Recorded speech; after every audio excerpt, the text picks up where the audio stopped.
What childhood friend were you suddenly not allowed to play with anymore? I was 8 when I met Dana. She lived 2 houses down, and her mom Greta was always watching us from their porch while we played. Dana wasn't allowed to come to my house. Ever. No sleepovers, no birthday parties, nothing. I remember being so jealous of her perfect blonde hair and the way her clothes always matched, and her lunch was always these perfect little sandwiches with the crusts cut off. My mom worked nights, so I was the kid with the messy ponytail and the grocery store cookies in my lunch. We'd play for hours in their backyard, which had this big playset her dad Otto built. He was always working on their house, making it perfect. I remember Dana would get so quiet whenever he came outside to check on us. Greta would hover nearby arranging flowers or sweeping the already clean porch. There were all these rules at Dana's house. No shoes inside, no raising your voice, no getting dirty. Dana knew all the rules and followed them perfectly. One day in 4th grade, Dana showed up at school with her hair cut short. Like really short. She said she did it herself with kitchen scissors. Our teacher, Miss Carter, called Dana's mom, who came to pick her up early. Dana didn't come back to school for a week. When she did, her hair was fixed but different somehow. She wouldn't talk about it. I noticed other things too. How Dana never changed for gym in front of other girls. How she flinched if someone raised their hand too fast near her. How she memorized everyone's schedule, including her parents. She always knew exactly when Otto would be home from work down to the minute. The day everything changed was in May. It was hot and we were playing in Dana's backyard with a sprinkler.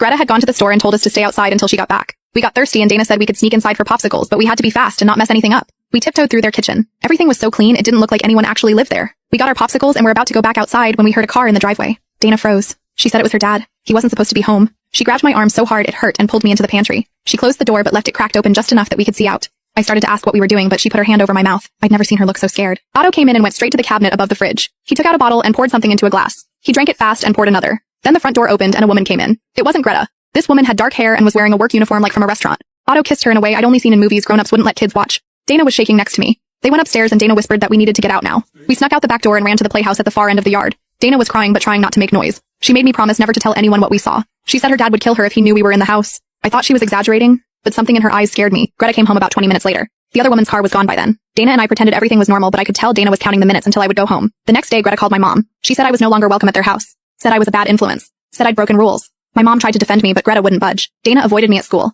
She wouldn't even look at me. 2 weeks later, Dana didn't come to school. The teacher said she had moved away. Just like that. No goodbye, no nothing. I was heartbroken. I tried to ask my mom to help me contact her, but she said sometimes friendships end and I needed to respect Dana's family's decision. I never saw Dana again. Until senior year of high school. I was working at the mall food court and I saw her. Older but unmistakable. She was with a man who looked old enough to be her dad but wasn't Otto. She had a baby on her hip. I called her name and she turned. For a second her face was completely blank like she had no idea who I was. Then something flickered in her eyes. Recognition. Fear. She turned and walked away so fast she was almost running. I couldn't stop thinking about her. After graduation I was cleaning out my childhood bedroom and found an old diary. Inside was a folded note from Dana that I'd forgotten about. She had slipped it into my backpack the last day I saw her at school. It said, "If anything happens to me, please tell someone what we saw." I hadn't understood what she meant back then. I started searching online, found her mom's obituary from 3 years after they moved. Suicide. Then more searching. Police reports. Otto arrested for domestic violence against Greta multiple times, but charges always dropped. Then the worst part. Otto arrested again. Charges. Assault and sexual abuse of a minor.